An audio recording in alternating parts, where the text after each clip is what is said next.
اور تفکرات کو خاطر خواہ حیثیت نہیں دی جاتی اور اس کو عموماً وہم سمجھ کر نظر انداز کر دیا جاتا ہے۔ نفسیاتی عارضیوں میں مبتلا شخص کو بہت زیادہ توجہ اور پیار کی ضرورت ہوتی ہے۔ مناسب توجہ اور علاج معالجہ سے نہ ملنے کے باعث نفسیاتی مسائل انتہائی گمبھیر ہو جاتے ہیں۔ مایوس اور مضطرب شخص معاشرے کی تعمیر و ترقی کے لیے اپنا کردار ادا کرنا تو درکنار، الٹا معاشرے پر بوجھ بن جاتا ہے۔ ہمارے معاشرے میں لوگ طرح طرح کے نفسیاتی مسائل اور عارضوں کا شکار ہیں، جن میں احساس کمتری، احساس محرومی، حسد، جنسی گھٹن، بے قراری اور ڈپریشن سہر فہرست ہیں۔ چند برس قبل ایک انگریزی اخبار میں ایک تجرباتی رپورٹ شائع ہوئی جس میں واضح کیا گیا تھا کہ پاکستان کی 2/3 آبادی کسی نہ کسی نفسیاتی مرض کا شکار ہے۔ نفسیاتی بیماری یا غم جب طول پکڑ جاتے ہیں تو انسان کو اپنی زندگی بوجھ لگنا شروع ہو جاتی ہے۔ تندرست انسان کھانے پینے، سیر و سیاحت اور میل جول سے توانائی اور سکون حاصل کرتا ہے، جبکہ نفسیاتی مریض کو ان تمام معاملات زندگی سے خوشی اور سکون حاصل نہیں ہوتا۔ نفسیاتی مریض اپنے دل اور دماغ میں عجیب قسم کی اداسی، مایوسی اور بے قراری محسوس کرتا ہے اور روزمرہ کی دلچسپیوں اور مشاغل سے اس کی رغبت بہت کم ہو جاتی ہے۔ کئی بار نفسیاتی اور ذہنی خلفشار کا شکار انسان رات کے سونے سے قاصر رہتا اور 24 گھنٹے منفی اور مایوس کن خیالات کے تانے بانے بنتا رہتا ہے۔ یہ نفسیاتی الجھاؤ، پریشانیاں اور غم انسان کی فکری صلاحیتوں اور استعداد کو اس حد تک متاثر کرتے ہیں کہ بے قراری اور نفسیاتی عارضوں کا شکار ہونے والا انتہائی ذہن و فطین انسان بھی دوسروں کو سست، کاہل اور ناکارہ محسوس ہوتا ہے۔ عام طور پر کم پڑھے لکھے لوگ مغموم اور مایوس شخص کی ذہنی کیفیت اور تکلیف کو درست تسلیم نہیں کرتے اور ایسے شخص کو خواہ مخواہ طعن و تشنیع کا نشانہ بنا کر اس کے غم اور پریشانیوں میں مزید اضافے کا باعث بنتے ہیں۔ اس کے برعکس پڑھے لکھے لوگ نفسیاتی امراض اور پریشانیوں کے بڑھتے ہوئے اثرات کو دیکھ کر نفسیاتی معالج اور ماہرین سے رجوع کرتے ہیں۔ ماہرین نفسیات بالعموم انتہائی درجے کے نفسیاتی دباؤ کو کرنے کے لیے مریض کو مسکن ادویات دیتے ہیں اور ادویات کے استعمال سے وقتی طور پر انسان کے اعصابی تناؤ میں کمی آ جاتی ہے، لیکن اس کا منفی نتیجہ یہ نکلتا ہے کہ انسان بتدریج ان ادویات کا عادی ہو جاتا ہے اور اس کے استعمال کے بغیر اس کے لیے زندگی گزارنا بہت مشکل ہو جاتا ہے۔ میں نے اپنی زندگی کی ڈپریشن اور دیگر نفسیاتی امراض کے شکار کئی ایسے شخص دیکھے جو برس ہا برس بھاری مقدار میں مسکن ادویات استعمال کرتے رہے۔ نفسیات کے علم کی افادیت اور اہمیت مسلم ہے اور تحلیل نفسی یقیناً ایک مؤثر طریقہ علاج ہے، لیکن سچی بات یہ ہے کہ نفسیاتی امراض کا حقیقی اور مؤثر ترین علاج ذہن کی طرف پلٹنے میں ہی ہے۔ سائنس اور مادے کی ترقی نے جہاں انسانوں کی سہولیات، تعیشات اور مصروفیات میں اضافہ کیا ہے، وہیں انسان کو اپنے رب کی بندگی اور عبادت سے دور کر کے دلوں کو مردہ بھی کر دیا ہے۔ مادہ پرستی نے انسان سے ایثار، محبت، قربانی اور رحم کے اوصاف چھین کر اسے خود غرضی، بے مروتی، خود پسندی اور انانیت کی دلدل میں دھکیل دیا ہے۔ بعض لوگ نفسیاتی امراض کے علاج کے لیے علماء اور روحانی معالجین سے رجوع کرتے ہیں۔ صحیح روحانی معالج اور عالم باعمل انسان کو قرآن و سنت کی طرف پلٹنے کی دعوت دیتے ہیں۔ جس طرح جسم کو اچھی خوراک کی ضرورت ہوتی ہے، اسی طرح انسان کو توانا رہنے کے لیے پروردگار کی یاد کی ضرورت ہوتی ہے۔ اللہ تعالیٰ نے سورۃ رعد کی آیت نمبر 28 میں ارشاد فرمایا کہ مومن اپنے دلوں کو اللہ کی یاد سے مطمئن کرتے ہیں۔ کہ اللہ کے ذکر سے دلوں کو اطمینان نہیں ملتا؟ خود نفسیات کا بھی علم بھی اس حقیقت کو تسلیم کرتا ہے کہ انسان کو اپنے خالق اور پروردگار کی عبادت سے ذہنی سکون حاصل ہوتا ہے۔ قرآن مجید کو اللہ تعالیٰ نے جہاں کتاب ہدایت کے طور پر نازل فرمایا ہے، وہیں اس کتاب میں انسان کے نفسیاتی عارضوں، غموں، بے چینیوں اور دل کی بے سکونی کا علاج بھی تجویز فرما دیا ہے۔ قرآن مجید میں خوف اور غم کی کیفیت سے نجات حاصل کرنے کے لیے اللہ تعالیٰ نے بہت سی تدابیر بتلائی ہیں، چند ایک درج ذیل ہیں۔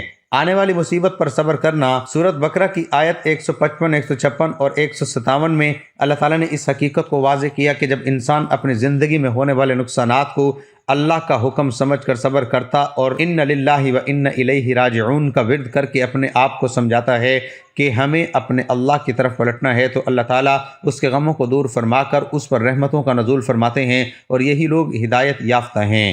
اللہ کی ذات پر بھروسہ جو لوگ اپنے معاملات کو اللہ کے سپرد کر دیتے ہیں، تو سورۃ طلاق کی آیت نمبر 3 کے مطابق اللہ تعالیٰ ایسے شخص کے لیے کافی ہو جاتے ہیں۔ 3 مصیبتوں کے وقت کی دعا۔ جو شخص تکلیف و مصیبت میں اللہ کی بارگاہ میں آ کر دعا مانگتا ہے تو سورہ نمل کی آیت نمبر 62 کے مطابق اللہ تعالیٰ اس کی فریاد سنتے اور اس کی تکالیف اور مشکلات کو دور فرما دیتے ہیں۔ اس سلسلے میں سورۃ انبیاء میں مذکورہ حضرت یونس علیہ السلام کی دعا خصوصی اہمیت کی حامل ہے۔ جو شخص بھی لا الہ الا انت سبحانک انی کنت من الظالمین کا ورد کرتا ہے، اللہ تعالیٰ اس کے تمام غموں کو دور فرما دیتے ہیں۔ ایمان اور تقوی کے راستے کو اختیار کرنا، جو شخص اللہ کی ذات پر پختہ ایمان رکھتا ہے اور اپنے آپ کو ہر طرح کے گناہوں سے بچاتا ہے، تو سورۃ یونس کی آیت نمبر 62 کے مطابق ایسا شخص اللہ کے دوستوں میں شامل ہوتا ہے، اور ایسے شخص کو اللہ تعالیٰ خوف اور غم سے نجات دیتے ہیں۔ اپنے مال کو خفیہ اعلانیہ اللہ کے راستے میں خرچ کرنا، جو شخص تواتر کے ساتھ خفیہ اور اعلانیہ اپنے مال کو اللہ کے راستے میں خرچ کرتا ہے، تو سورۃ بقرہ کی آیت نمبر 274 کے مطابق ایسے شخص کا اجر اللہ کے پاس ہے، اور ایسے شخص کو کوئی خوف اور غم نہیں ہوگا۔ صحیح عالم اور روحانی معالج کی یہ ذمہ داری ہے کہ وہ لوگوں کو اپنی ذات کی طرف مائل کرنے کی بجائے اللہ اور اس کے رسول کے احکامات کی طرف متوجہ کرے۔ اگر دور حاضر کا مسلمان قرآن مجید کی حکمتوں پر عمل پیرا ہو جائے تو اس کے تمام نفسیاتی اور مادی مسائل آنن فانن حل ہو سکتے ہیں۔ سچ تو یہ ہے کہ موجودہ دور میں پریشانیوں کے شکار لوگوں کی اکثریت کا سبب قرآن و سنت سے دوری ہے۔ اللہ تعالی ہمیں دین کے راستے پر چلنے کی توفیق عطا فرمائے، آمین۔ محترم ناظرین، جس تسبیح کا میں ذکر کر رہا ہوں وہ حسبنا اللہ و نعم الوکیل کی ہے۔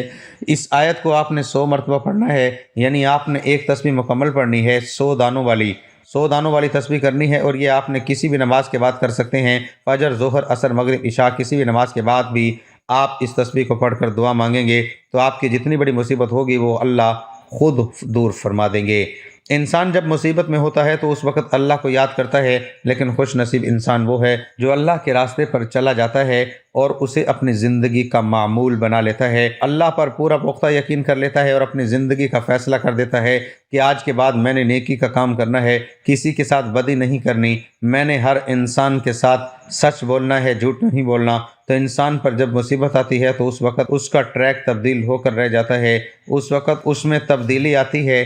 نارمل حالات میں تو انسان چلتا رہتا ہے، اسے خدا کی یاد تک نہیں آتی۔ تو اللہ سے ہم سب مل کر دعا مانگیں کہ اے اللہ، ہم سب کو استقامت نصیب فرما اور اپنی راہ پر چلنے کی توفیق عطا فرما۔ اور یہ جو وظیفہ میں نے بتایا ہے تمام مسلمانوں کی خدمت میں عرض کروں گا، یہ آپ بھی پریشانی کے لیے وظیفہ ضرور کریں۔ 100 مرتبہ حسبنا اللہ و نعم الوکیل کی تسبیح کرنی ہے اور سورۃ کوثر کو 21 بار لازمی پڑھنا ہے۔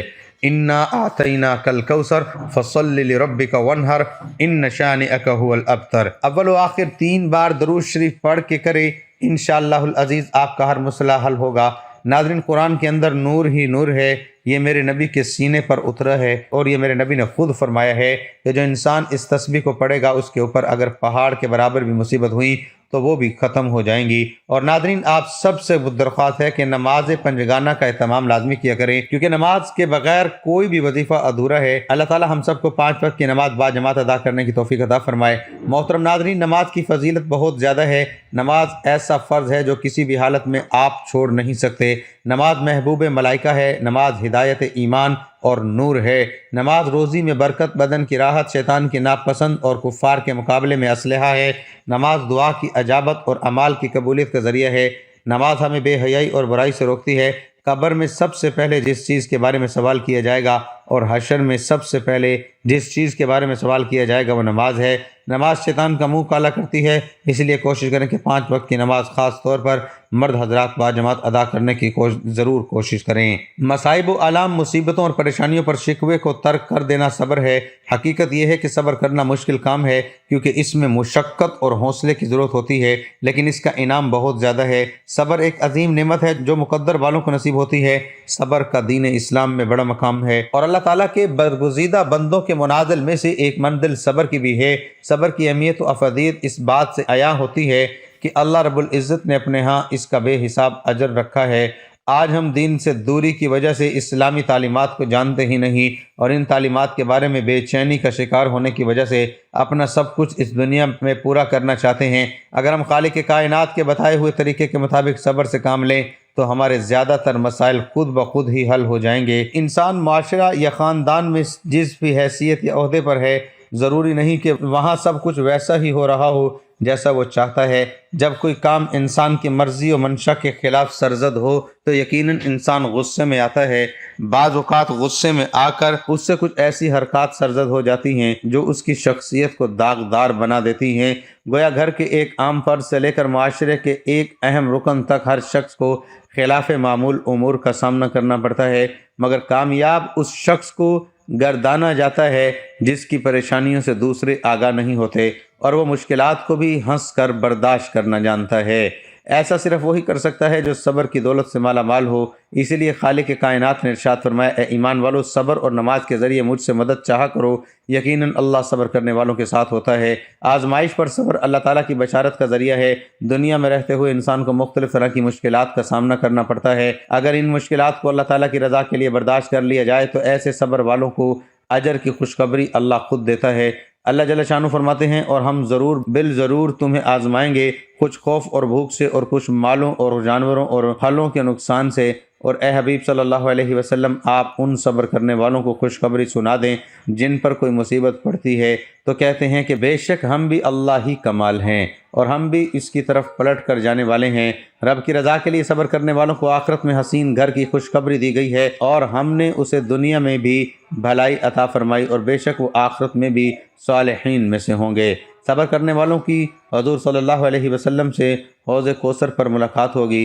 غزوہ حنین کا مال غنیمت تقسیم کرتے ہوئے حضور صلی اللہ علیہ وسلم نے انحصار سے مخاطب ہو کر فرمایا، ان قریب تم دیکھو گے کہ بہت سے معاملات میں لوگوں کو تم پر ترجیح دی جائے گی، تم اس پر صبر کرنا حتیٰ کہ تم اللہ اور اس کے رسول صلی اللہ علیہ وسلم سے جا ملو، کیونکہ میں حوض پر ہوں گا۔ انصار نے کہا، ہم ان قریب صبر کریں گے۔ حضرت عبداللہ بن عمرو بن عاص رضی اللہ تعالیٰ عنہ سے روایت کرتے ہیں کہ حضور نبی اکرم صلی اللہ علیہ وسلم نے فرمایا، قیامت والے دن جب اللہ تعالیٰ تمام مخلوق کو اکٹھا کرے گا تو پکارنے والا پکارے گا، صبر کرنے والے کہاں ہیں؟ فرمایا، کچھ لوگ اٹھیں گے جو تعداد میں کم ہوں گے اور وہ جلدی جلدی جنت کی طرف جائیں گے۔ راستے میں انہیں فرشتے ملیں گے جو ان سے پوچھیں گے، ہم آپ لوگوں کو دیکھ رہے ہیں کہ آپ جنت کی طرف بڑی تیزی سے بڑھ رہے ہیں، آخر آپ ہیں کون؟ وہ لوگ جواب دیں گے کہ ہم اہل صبر ہیں۔ فرشتے پوچھیں گے کہ آپ نے کس بات پر صبر کیا؟ وہ جواب دیں گے، ہم نے اللہ تعالیٰ کی اطاعت پر اور گناہوں سے بچنے پر صبر کیا۔ اس وقت ان سے کہا جائے گا کہ جنت میں داخل ہو جائیں، بے شک صبر کرنے والوں کا یہی اجر ہے۔ حضرت عمر رضی اللہ تعالیٰ عنہ فرماتے ہیں کہ ہم نے اپنی زندگی کے بہترین اوقات حالت صبر میں پائے ہیں۔ حضرت انس بن مالک رضی اللہ تعالیٰ عنہ روایت کرتے ہیں کہ نبی کریم صلی اللہ علیہ وسلم ایک عورت کے پاس سے گزرے جو قبر پر رو رہی تھی۔ آپ صلی اللہ علیہ وسلم نے فرمایا کہ اللہ سے ڈرو اور صبر کرو۔ عورت نے کہا، دور ہو جا۔ عورت نے کہا، آپ کو وہ مصیبت نہیں پہنچی جو مجھے پہنچی ہے؟ اس نے آپ صلی اللہ علیہ وسلم کو پہچانا نہیں۔ اس سے کہا گیا، وہ نبی کریم صلی اللہ علیہ وسلم کے پاس آئی اور عرض کیا کہ میں نے آپ صلی اللہ علیہ وسلم کو پہچانا نہ تھا۔ آپ صلی اللہ علیہ وسلم نے فرمایا کہ صبر ابتدا صدمے کا وقت ہوتا ہے۔ حضرت ابو سعید خدری رضی اللہ تعالیٰ عنہ روایت کرتے ہیں کہ انصار کی ایک جماعت نے رسول اللہ صلی اللہ علیہ وسلم سے کچھ مانگا، آپ صلی اللہ علیہ وسلم نے ان کو دے دیا، یہاں تک کہ جو کچھ تھا آپ صلی اللہ علیہ وسلم کے پاس ختم ہو گیا۔ آپ صلی اللہ علیہ وسلم نے فرمایا، میرے پاس جو کچھ بھی مال ہوگا میں تم سے بچا نہیں رکھوں گا، اور جو شخص سوال سے بچنا چاہے تو اللہ اسے بچا لیتا ہے، اور جو شخص بے پرواہی چاہے تو اسے اللہ تعالیٰ بے پرواہ بنا دے گا، اور جو شخص صبر کرے گا اللہ تعالیٰ اسے صبر عطا کرے گا، اور کسی شخص کو صبر سے بہتر اور کشادہ تر نعمت نہیں ملی۔ حضرت انس بن مالک رضی اللہ تعالیٰ عنہ کہتے ہیں کہ میں نے آپ صلی اللہ علیہ وسلم کو فرماتے ہوئے سنا کہ اللہ تعالیٰ فرماتا ہے کہ جب میں اپنے بندے کو اس کی دو محبوب چیزوں یعنی دو آنکھوں کی وجہ سے آزمائش میں مبتلا کرتا ہوں اور وہ صبر کرتے ہیں تو اس کے عوض ان کو جنت عطا کرتا ہوں۔ صبر کی شرائط میں سے ہے کہ ہمیں معلوم ہو کہ ہم کیسے صبر کریں گے، کس کے لیے صبر کریں گے، اور صبر سے کیا حاصل کرنا چاہتے ہیں۔ صبر کے لیے ہمیں نیت کو درست کرنا اور اس میں اخلاص لانا ہوگا، ورنہ ہمارے اور جانوروں کے صبر میں کوئی فرق نہیں ہوگا، کیونکہ اس پر جب مصیبت آ جاتی ہے تو وہ بھی برداشت کرتا ہے، مگر اس سے اس بات کا پتہ نہیں ہوتا کہ اس پر مصیبت کیوں نازل ہوئی اور اس سے کیسے نمٹا جائے اور اس کا کیا فائدہ ہوگا۔ اللہ رب العزت سے دعا ہے کہ مولا کریم ہمیں صحیح معنوں میں صبر کی توفیق عطا فرمائے، آمین۔